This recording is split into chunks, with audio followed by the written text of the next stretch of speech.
and welcome to the Cold Coffee Club, a podcast brought to you by Houston Moms. We're here to give you a little bit of that mom-to-mom connection, fun, and conversation amidst all the chaos.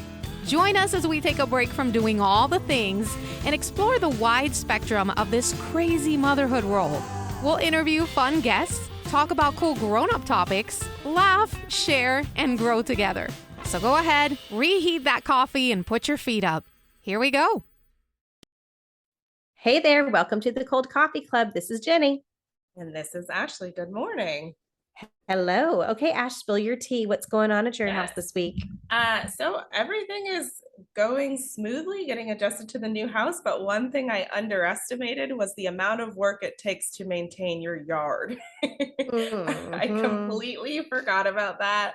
And I was overly ambitious, and I got one of those old school lawnmowers that like spin, the little spinning blades. I thought, this will be fun. Do it old school. Gas is expensive. Let's do it this route.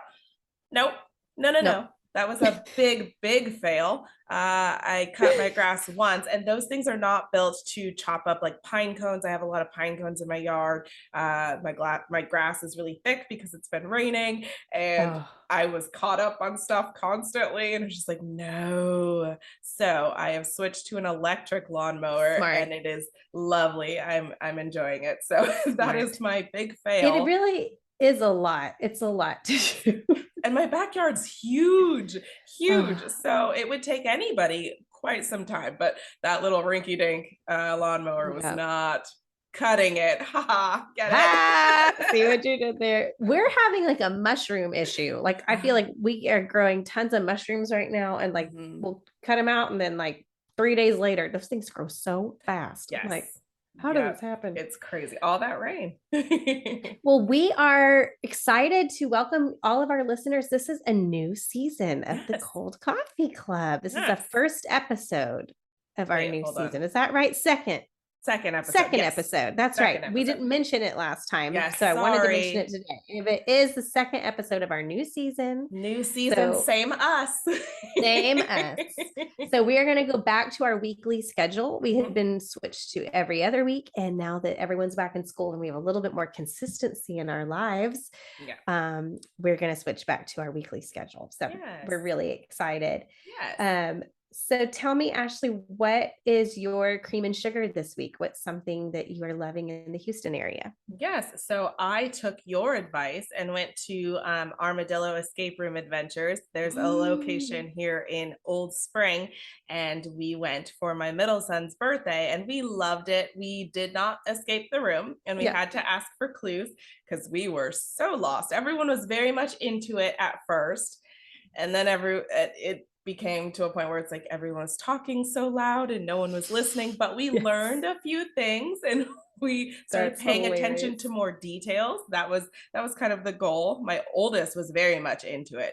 Love that. But they told us we were about 70% there. They were like, you were getting there, but we're just like, I don't get it. What is happening? That's so funny. But it was a blast. It is funny. Like if your real personality starts to come out. Like I was yelling at everybody. I was like, you're not listening to me. I'm telling you. There was a point where my ex-husband, there was a clue, and I was like, no, they want us to think sciencey, like it's over here. This is what they're talking about. We need this animal, but like the science term. He's like, no, I don't know what you're talking about. And I'm like, stop and look at me. Stop and look. You're brave to do that with your ex-husband. I'll tell you that. It was a hoot. Because I'm still married and we were yelling at each other for sure. Awesome. Oh gosh. Yeah. What about you? What's your cream and sugar for this week? So yesterday, some of us from Houston Moms decided just to have, my dog is trying to break in here right now. Sorry. We decided to go to lunch as a team, just for funsies. And we went to Daily Gather in City Center. And I had never been there, and I'd heard good things, and oh my gosh, it was so yummy. First of all, just the ambiance was really beautiful. I loved like looking around, and I was like, I just want to walk around in here. It's really pretty in here.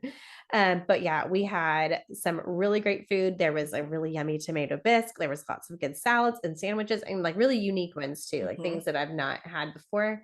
And they had nice little cocktails, and we had a pretty big party. I think there were 10 of us, and they served us very well. Like we were taken care of. Yes. So Yes. check out Daily Gather in Yes. City Center. And you mentioned in your Instagram post that the guy who took pictures for us, who worked there, he knew exactly what we needed. He did the angles. He found the light. He went up. He went vertical. He went horizontal. He was like, now we're going to come on this angle. I was like, oh, this man has either a wife or a daughter that is like, you're going to need to take a better picture of me next time. He understood the assignment 100%. We were all like, oh, wow. Look at you with the angles. Yes. This episode of the Cold Coffee Club is brought to you by Home Clean Heroes. I am decent at keeping things tidy. We pick things up around the house, put things away, but what I am not great at is actually taking time to clean. I am not great at scrubbing and vacuuming and dusting and mopping. I always just put it off, and then suddenly things are, let's just say, not great. Busy moms, hear us. If you can bring in someone to help you, you totally should. Let the professionals who really love to clean do what they do best. At Houston Moms, we like to call in the heroes. Here's a few things that we think you will love about Home Clean Heroes. They offer weekly, bi-weekly, or monthly cleanings.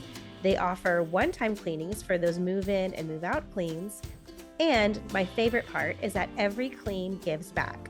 A portion of each cleaning service is donated directly to local first responders, the real heroes. So check out Home Clean Heroes at homecleanheroes.com/West Houston, or call Kristen at 281-824-1850. That's 281-824-1850. And be sure to mention Houston Moms when you book for $100 off your first cleaning. Back to the show. We're going to be talking about something very near and dear to both of us. We're going to discuss what it's like raising sons. And I know with our own experiences, we're just sharing our experiences. This is not the general tone of everything. It's everyone is different. Every child is different. Every son is different. But these are just our experiences as being moms of, you have a son and a daughter, and I have 3 boys. So I feel like between the two of us, we have some stories to share. We sure do. Yes. We sure do. So tell me a little bit about some challenges you've experienced raising a son versus raising a daughter. Sure. I have, like Ashley said, I have 2 kiddos. I have a little girl who is 10, and my son Jack is 6 in first grade. And man, could they not be more different? They are very different. And he is so fun and really silly. But we always joke and say he leads with his head. He is such a physical child. Yeah. From how he expresses excitement, how he expresses love, how he expresses anger, everything with his body. I mean, he is physical. He sees a play therapist, and sometimes when he's acting really hyper or active, she will ask him, how does it feel inside your body right now? She'll ask him that question because, and he'll say like, it's wild. He's just like, he has a really hard time regulating emotion and regulating impulse. We're really working on impulse right now. And so it's been really fascinating to see just the differences between the two of them in that way. What about you? Yeah, my boys are very similar, very physical. And it's the impulse that is, my oldest still is 10, and he's very reactionary, very just, you wronged me, so I have to get you back right now. And I'm like, take a step back. Let's talk. I understand he made a bad choice, but that doesn't mean you also have to make the same bad choice to get him back. Like, come on, buddy. And it's interesting. I have no boys in my family other than my children. So my family is 5 generations of women. No one has ever had a son. And then my ex-husband's family, he is one of 6, the only boy. Okay. And so it's this new territory. We're like, what do you need from us? Because we don't know. Yes. And so it's really a matter of, I've really focused on I'm the first woman in their lives. Like I'm the first woman that because they're just fascinated with me. They're like, you're so different. The things that matter to you are different than what matters to dad. Or and so it's interesting just watching them navigate. Like, well, what is a woman, and why are y'all so different from us? And we just want to do this, and this, and you get your feelings hurt when we do these things. I'm like, yeah, we're a little different. Yeah. What are some things that you maybe work on or teach your son just as far as navigating the world socially and just in general, things that society is going to, I know that society treats boys and girls a little differently. Yes. So what kind of things do you work on teaching your son that you think might be important? A couple things. First of all, strangely, so we are a short family. We are pretty petite. My husband is on the shorter side for for a man his age, like where he's shorter and I'm short, and so we have little kids. And it's really funny because my daughter Ellie is petite and it doesn't bother her that much. It's not, I mean, like occasionally she'll be like, I wish I was a little bit taller. Right. But my son is pretty short for his class, and he talks about it a lot. Just that he's little, or everyone thinks I'm younger than I am, or I'm the shortest one, I'm the littlest one. And I realize how quickly, like even at an early age, like he's picking up on that. And so thankfully my husband is someone that also was a small kid. And so he has talked a lot to him about like how that does not matter, and how you'll maybe won't be great at every sport, but here are some sports where like height doesn't matter. There's a certain time where I mean, we can't deny the fact that like obviously like if you're going to play football against someone that is 100 pounds heavier than you, like that's not it's not going to work out great. But like he's like, hey, like this does not mean that you are worse or whatever. Like, and in fact, sometimes it can really be an asset. And talking to him about like that, your confidence doesn't need to come from your size. Your confidence can come from your leadership abilities, your confidence, just being confident in yourself. And you can develop skills and things that like, I think just like we're saying, like at the beginning of this episode, you said how like boys, we're kind of talking about a very broad general thing. And that he's learning that a boy doesn't mean one thing. A boy does not mean that he has to be good at sports. A boy does not mean that, there's lots of different, he really loves art. And there's, I think learning just kind of where his confidence comes from, and that it doesn't necessarily come from being the biggest or the best. And then the other thing is just especially working on his emotional intelligence and his emotional ability to name an emotion, to be okay with that emotion. We talk a lot about it's okay to be angry, but like, here's what we're not going to do with that anger. Right. Like, we're not going to, be physical with our anger. And it's okay to be sad. It's okay to cry. And there's certain times that we need to figure out like, how do we best channel the sadness, and that, we can't throw a tantrum every time we don't get what we want, but let's actually name it for what it is. Like you're sad about something, and let's figure that out. And I really do believe that if we foster those skills and the ability to identify those things now, that when he's a grown up, he will have a whole lot better of a way to express that emotion, or just handle that emotion, and figure out like, where do I put it? Where do I put this anger? Do I put it on others and get mad at everybody for everything? Or do I deal with my own stuff here? What are you've got a big job over there raising 3 little men. So what what's happening there? So one thing we've really been struggling to understand is my boys see certain things and like, so this is how it should be, period. Like I have to grow up and I have to get married and I have to have children and all this stuff. And I'm like, it doesn't have to be that way. And so getting them to understand that, I keep seeing memes float around like, oh, I'm raising my sons right because I'm raising someone's future husband. And I'm like, no, you're also raising. You don't know that for sure. Right. And I'm like, and furthermore, you're raising someone's future next door neighbor. You're raising someone's future coworker. You're raising someone's future someone who's going to be in a traffic jam with someone else. All those things are far more important. And so we use terms like, are you being a good citizen right now? Because at the end of the day, you're going to have to work with everyone around you. I know your brother's frustrating you. I know this, I know that, but are you being a good citizen? Because this is something that you're going to have to be, regardless if you're someone's husband or father. You're going to be all these other things too. And those are really important things.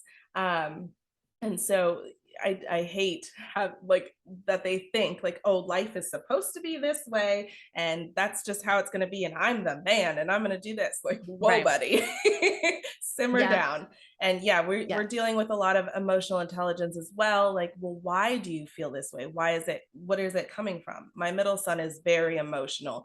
He if he feels like someone's wronged him, it is just, you see it on his face and he just shuts down. And I'm like, okay, he either gets angry or just very sad. And I'm like, well, let's talk about it. And I know in general, my experiences at least, most men don't talk about like, well, why am I feeling this way and how can I channel it? And and my ex-husband struggles with that as well. And so we've talked about it and like, can you try to help the boys? They're looking at you. So maybe help them understand their emotions by you showing, hey, what you did upset me and here's why. And, one thing I love about our relationship is that we've taught our boys that it is okay to apologize. And that's one thing that isn't always pushed. You can say like, oh, well, you did me wrong and then be mad. Well, hold on. Because I've yelled at my children and had to stop and say, I am so sorry I reacted that way. I was upset because blah, blah, blah, blah, blah, but I should not have done that. I'm like, it is okay it's okay to be a man of few words, but it's also okay to be a man to explain and say everything and not close everything off and all that. So that is something we're definitely trying to urge them to do, is really talk through their feelings, and it's okay to not be this cookie cutter of what you think men are supposed to be. Yes. And teaching, I think one thing we try to work on here even is teaching humility and teaching just that like as you want to teach confidence in your kids, because I feel like that is something that really helps them in the long run, but you also want to teach like a confidence with some humility in there too, of like giving credit to others when they do something. And giving others a place to shine, and owning up to your mistakes and knowing that that's okay, to be like, and my husband and I are real clear also about telling our kids, like, we have sought mental health treatment in the last year, and like talking to them about like, mommy goes to a counselor too, and daddy go, like we talk about like that it's okay for them to know that we are adults that struggle, that are human, and just because we're grown-ups doesn't mean that we have figured everything out. Right. Believe it or not, I have not figured everything out. But yeah, I think too, something I want to mention, I just thought about this as you were talking, that something I really loved listening to. There's a podcast from Sharon Says So. I don't know if you follow Sharon, but I love her. And she had on her podcast recently someone who has written a book.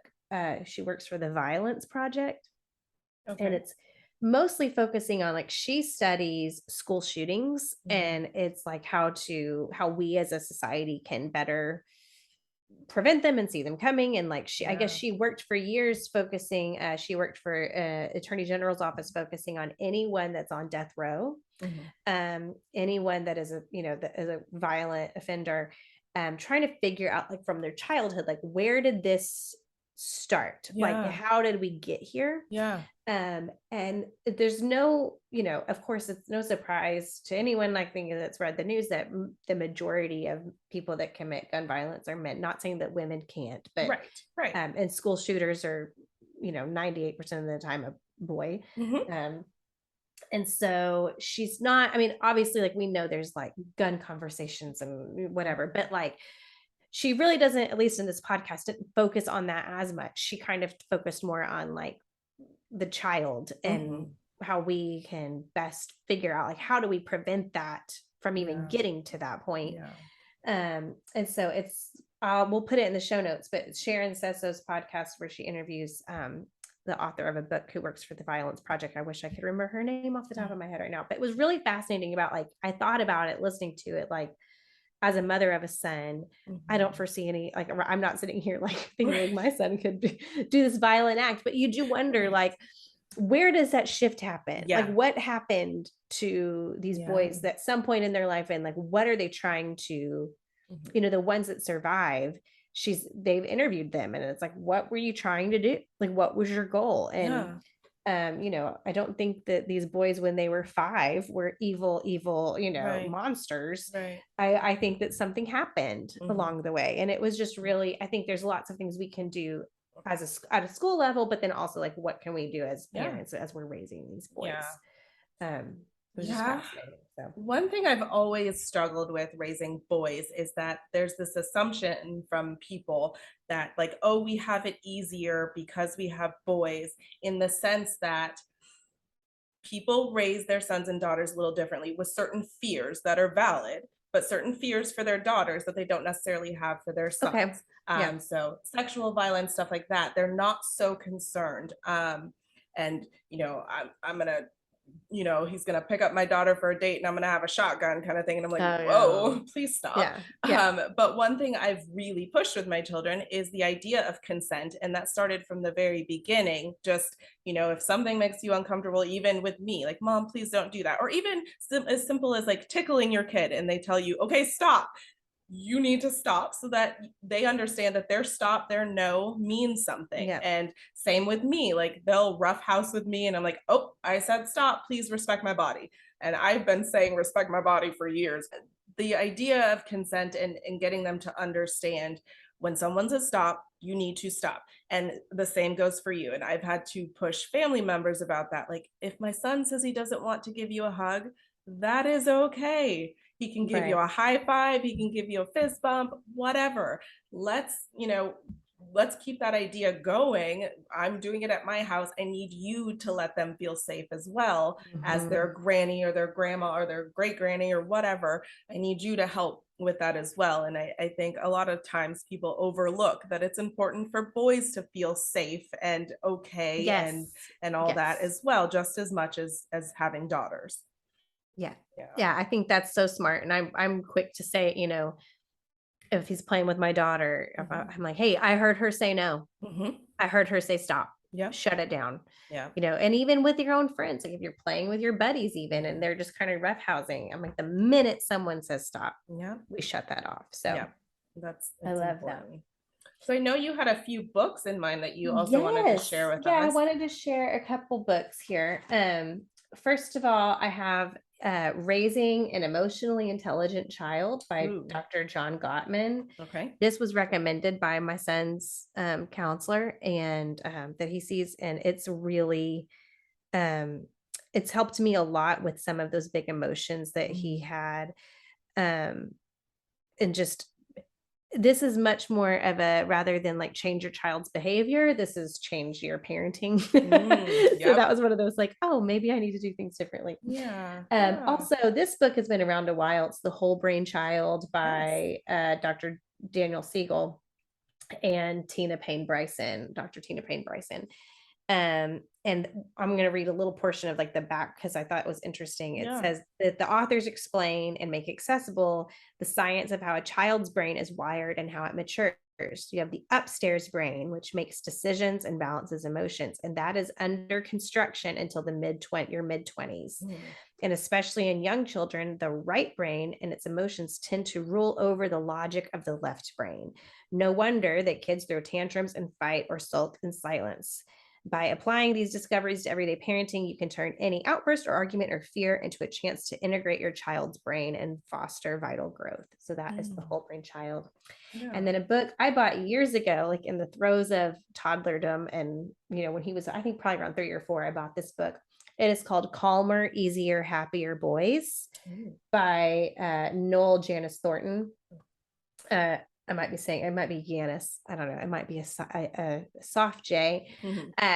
But this book was really helpful for me. It tackles self-reliance and common sense, concentration and impulse control, defiance, aggression, social skills, peer relationships, screen time, homework, empathy and consideration, and helping around the home. Okay. So I Awesome. really enjoyed this book, and it's Yeah. just lots of really great chapters as far as like toddler years and teen years. And Yeah. anyway, that's Calmer, Easier, Happier Boys. Okay. Awesome. I did have one book, but this is for children. So this is called What Makes a Boy Strong and What Makes a Girl Pretty. So it's like one side of the book is the boy side, then you flip it over and it's the girl side.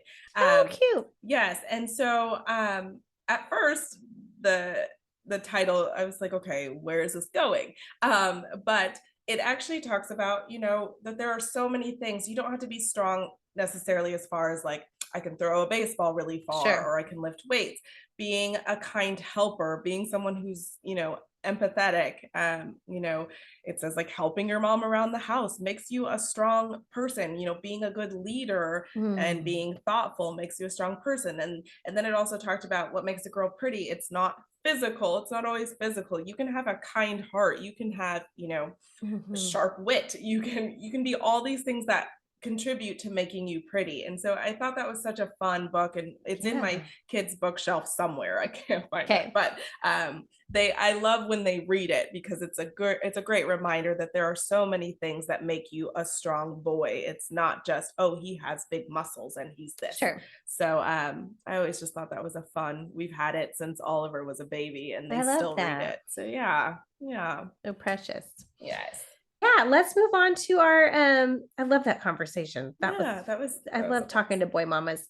Tell me kind of what you loved on our website this week. Tell me what's your house blend pick. Yeah, so going right in theme with what we're talking about, having strong-willed boys, Alyssa wrote, it's the strengths of a strong-willed child. And so she was sharing, having a strong-willed child does not mean you have a child who's misbehaving or is bad. There's a lot going on there, and she kind of explains what's going on, and then she also shares ways to stay sane with having a strong-willed child, and things that you can do to make it easier for yourself, make it easier to understand your child. And I thought it was really helpful, and it was great advice that I hadn't thought of, or I just sometimes having a strong-willed child, you just get exhausted and you're just like, I forgot all the things that I could be doing, and now I'm just worn out and grumpy. And so it was a great reminder of the things I did know. And it's like, yeah, go back to that, because things were going okay. You just have to be persistent. And Alyssa, who wrote it, she's actually like does this for a living. She's child psychology for a living, and she has a private practice. So she's got lots of great tips in there. Yes. My favorite was it was just a good, funny one. And also I was like, I identify with this. Tiffany wrote a piece called In Defense of My Amazon Addiction, which was just very well written and fun. And I sent it to my husband because I was like, see, not just me. Not just you. No. It was great. I love it. I think we're all in very similar boats with our Amazon addiction. All right. Well, as we wrap up this episode of the Cold Coffee Club, we always share a see you later caffeinator. And Jenny has some interesting stuff to share with us. Yes. So I found this fact from one of the books I shared from Calmer, Easier, Happier Boys. And I'll just read it here. It says that boys have about 30% more muscle fibers than girls do. And even a small little boy or a skinnier kid who has not yet developed muscles has much more muscle potential than the average girl has. And managing these muscle fibers takes up a lot of space in the boy brain, which is kept busy processing the messages these muscles send to the brain and the messages that go from the brain back to the muscles. The boy brain is focused on getting those muscles to work right and to work together. As a result of this focus, boys tend to have better eye-hand coordination for gross motor skills, often what we would call ball skills. Mm-hmm. And one result of the boy brain's early specialization on muscle development is that several other important areas of the brain are not getting much stimulation, which is the result that results in a delay in development relative to girls. Yes. Have you noticed that raising a son and a daughter? I have. I mean, just like, again, like his physical abilities they grew much faster than his verbal. Mm-hmm. And he's definitely like, he can talk circles around me right now, but It's fascinating how early that Yes. physical side, him jumping from one thing to Yes. another, him climbing things, him. Yeah. I mean, she never climbed out of her crib. He climbed like immediately. I was like, well, never mind on that. Yes. So yeah, Yes, I noticed absolutely. the same thing with my boys. They always had female friends and they would trip over their friends would trip over their own feet and but say the most ridiculous sentences at like a year. I'm like, who Oh, is this? yep. But then my kids like jumping over stuff and jumping through hoops and doing all kinds of crazy stunts. And I'm like, oh, You I know, one mean, thing I've noticed too is if my kids are watching a movie, like my daughter, when she was like 2, would sit still and there. watch the movie. Mhm. He will watch it, but he is like doing a handstand Yes. while he is watching it, or somersaulting, or Yes. throwing his body around. And I'm like, can you not just Does Jack sit? play video games at all? He does. Does he Yes. hop when he plays? Mhm. Oh my gosh, Yeah, or I'm his noticing that. hands. I mean, it's all very like, My boys jump while they're playing and they're just like hopping around with their controllers. And yeah. I've never seen girls do that. It's But fascinating. yeah, It is Ellie amazing. can sit there and like watch a movie. Yeah. Oh And my gosh. I do think he's watching, but like he wants to play while While he's doing it. Mhm. watching. It's That's fascinating. very interesting. Well, this has been awesome. And we will Yes. see y'all next week for our next episode. But thank you for joining us today. Thank you. Have a great week. Bye. You've been listening to the Cold Coffee Club, brought to you by Houston Moms. We wish you a fabulous week with your families and look forward to sharing many more cups of cold coffee with you.